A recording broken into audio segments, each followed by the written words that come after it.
siya at sobrang payat niya na hindi niyo pa siya nakita na ganito kapayat. Siguro nakita ko siyang ganito kapayat nung binata pa siya and sa photo, nung binata pa siya. Yung kanyang braso ay kalahati lang ng braso ko. So, ganyan siya kapayat. But para sa akin lang ha, he looks good na payat siya. Kesa sa yung ano siya, malaki ang tiyan, tapos parang unhealthy tingnan at mukhang nakakatakot para sa kanyang heart. So, I like him this way, like slim. Ma'am, on another note, ano po yung opinion nyo sa sinabi ni Senator Zubiri na yung impeachment complaint against you is a witchcraft, witch hunt pala? Sorry, witch hunt. Dili din siya witchcraft, ma'am.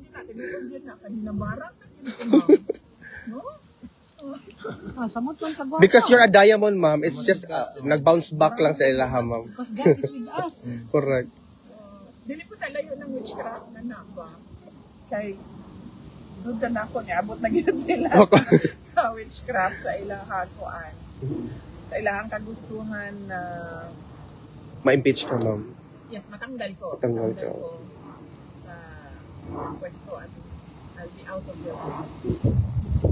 Wala ko ay, witch hunt, well, obvious naman na, no? Makita ninyo ito. Una-una, makikita ninyo nung budget hearing last year, no? Na ang lahat ng tanong nila ay tungkol confidential funds lang. Meron lang silang inutusan na magtanong konti about sa budget proposal ng OVP na wala namang confidential funds, pero lahat ng tanong nakikita nyo, nagbabasa sila ng script at lahat yon confidential funds.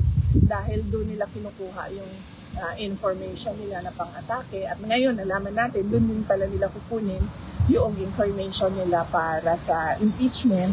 At kung maalala ninyo, ang presiding member ng House noon ay si Congresswoman Stella Kimbo at sinabi niya talaga on record na let's stick to our plan. Yun. Sunod doon, kung nakikita ninyo ay yung pagkuha nila sa confidential records, no?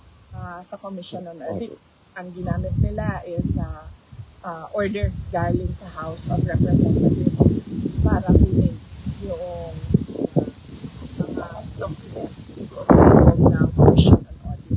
At nagbukas pa sila ng hearing na para mabigyan ng semblance ko ng legitimacy yung ginawa ng illegal na pagkakat ng mga documents sa Commission on Audit.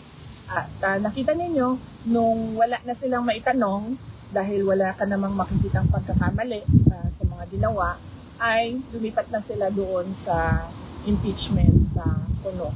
At nakita ninyo doon sa impeachment kuno nila, nakaapat sila na articles of impeachment dahil hindi nila talaga magawang mabuo ng isang complaint na makatotohanan at meron talagang mga credible na evidence. So, hindi na yan siya lingid sa kaalaman ng karamihan ng ating mga kababayan. Kita nila kung ano nangyari. Correct, ma'am. Ma'am, on a different topic po, if you will. Okay, Ano, ma'am, my question kasi is that tinanong ko kay Attorney Kaufman, ano ang reaction niya sa sinabi ni Secretary of Justice Remulla na allegedly na-destroy na daw yung evidence kaya hindi na sila makapag-file doon sa local court sa Pilipinas and they're ceding the issue or the situation dito sa ICC. Sinabi ni Attorney Kaufman po na as far as destroying evidence is concerned, wala pong ginawa si PRRD because that is a criminal offense. Ano po yung reaction ninyo, ma'am, sa statement ni Secretary Remulla na wala na daw evidence? A lot of Filipinos are thinking, if there are no evidence in the Philippines, what kind of evidence will be presented before the ICC? Gawa talaga na ebidensya. At yung ibang ebidensya nila, meron din tayong ebidensya na kinuha yon by force or intimidation or harassment of individuals. So, makikita din natin yun soon, very soon. Thank you, VP. Will you be attending the SONA, VP? Of course not. Nung SONA ko, kasi confirm na yung ano natin, Korea natin na Filipino galing. Bukod po dito sa The Hague, do you intend to visit other places in Europe on this trip? Wala po. Dito lang kami sa Hague, sa duration ng duty ko. So July, ano ba ako? Kailan ko naman July 5 hanggang July 23 yung sa akin. And then, darating sa susunod si Manila. So actually, dito po kayo sa SONA, no? You will be here. You'll be out of the country. Hindi. Oo. Kasi July 23 ako alis. So dito lang kami. And kasi inaano namin yung 4 days a week na kasi yung bisita. So, minamaximize namin yung grant ng detention unit na 4 times a week. Your reaction po na gobyerno ng Pilipinas ang gagastos para sa 4 na witnesses by way of cooperating with the ICC? Well, nakakalungkot. Dahil unang-una, sinasabi nila walang ebidensya, pero meron sila ngayong witnesses na kaya naman nila pala bayaran yung yung pagbabiyahe. Pero nakakalungkot kasi sobrang bagal ng galaw nila para sa ating mga kababayan na naiipit sa kaguluhan sa Iran at sa Israel. Kaya kaya nakikita natin at nakikita ng taong bayan nasaan ba talaga yung priorities ng administration na ito. Apparently puro political lang yung paninira sa politika lang yung kanilang prioridad at hindi yung mga mamamayan.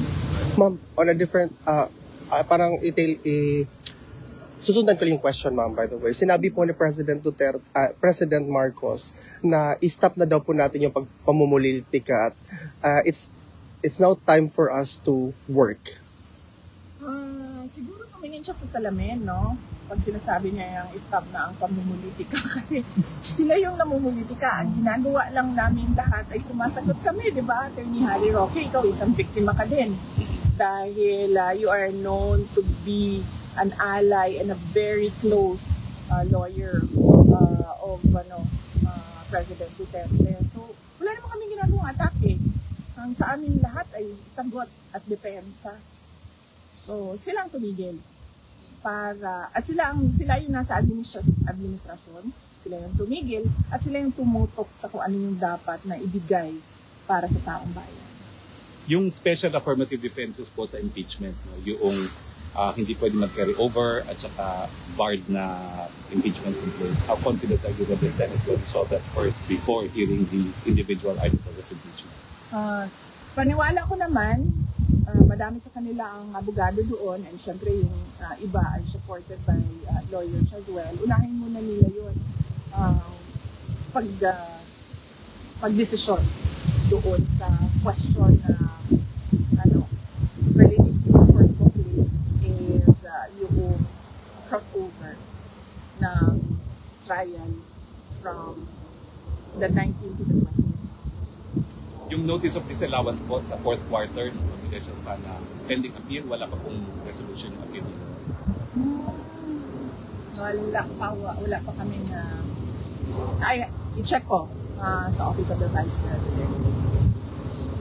Thank you, ma'am. Okay. Well, I know you answered it already, but Tatay Digo, how is he? So si PRD, kanina ipa-expound kung ano yung skin and bones, payat siya at sobrang payat niya na hindi niyo pa siya nakita na ganito kapayat. Siguro nakita ko siyang ganito kapayat nung binata pa siya and sa photo, nung binata pa siya. Yung kanyang braso ay kalahati lang ng braso ko. So ganyan siya kapayat. But para sa akin lang he looks good na payat siya kesa sa yung siya, malaki ang tiyan, tapos parang unhealthy tingnan at mukhang nakakatakot para sa kanyang heart. So, I like him this way, like slim. Pero nabanggit ko yung buhok sa kanya na naaabala yung mga supporters niya na mabilis ang pagpayat niya. Oo, nabanggit ka din na kanya. Sabi ko nga, naiintindihan namin yung concern. Because ang ano nga is, yung pagpayat niya ay hindi naman niya kagustuhan dahil talaga yon sa appetite, loss of appetite niya, no? Siguro sa mga pangyayari, and of course siguro kasi hindi traditional Filipino food yung nakasanayan. Yung mga pagkain Pilipina na nakasanayan niya, hindi yung meron dito para sa kanya. At one more last question po, Lisa. Nabalitaan niyo po ba yung Unity Walk namin yung July 5? Yes, oo. Nakita ko din yung videos. Nabanggit ko din. 7 kilometers. Pumayat ako. Nabanggit ko din kay dating Pangulong Duterte yung Unity Walk July 5 dito sa The Hague. At nabanggit ko din yung Run for Duterte, yung fun run sa Davao City at sa Cebu noong July 6. And alam din po niya sa 19. Sa 19, bukas po, napag-meeting na sa kanya kanina. Kasi nag-updating lang ako kung anong mga nangyari. So, mag-update ako kung ano yung mga future na mangyayari bukas. Thank you, VP. Thank you, ma'am. Mabuhay po kayo, ma'am. Ma'am,